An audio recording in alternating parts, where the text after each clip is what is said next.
regulatory environment and the availability of mortgages, and going even deeper, the commitment to home ownership.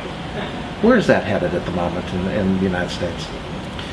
So I don't know that the regulatory environment matters that much to mortgage credit right now. I think bankers are just scared. Bankers are really good at forecasting backwards, and they tend to make their decisions based on what happened 2 years ago and a year ago. They don't look forward, which means that in 05 and 06, when you really should have known not to make loans. And 05 to me, the key thing that happened in 05 was Las Vegas house prices went up 63% a year.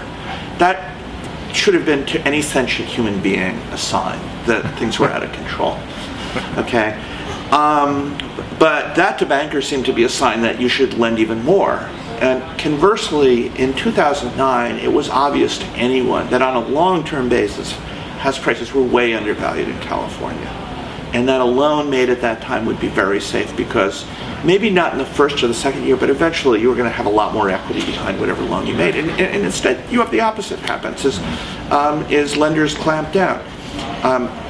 We have a huge problem right now that people who are independent contractors, so your members, have a very hard time getting mortgages because they don't have W-2 income. There is no regulation that says you need to document your income with a W-2 statement. There may be regulation that says you got to document income pretty well, but there is not. If somebody's made 1099 income for 10 years at a steady rate, that's legitimate, that's real, and that's just people being afraid when they're not lending on that basis. As the commitment to home ownership, I think there is a lot of blame being placed on the crisis for government making too serious a commitment to home ownership. I think that's nonsense on a couple of grounds. First of all, the institutions that made the most loans were institutions that were not covered by the policies that encouraged home ownership.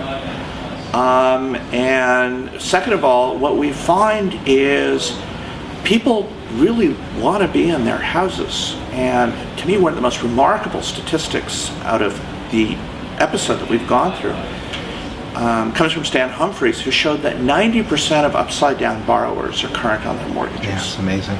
So if people didn't really believe in home ownership, if it wasn't important to them, you'd see far more people walking away.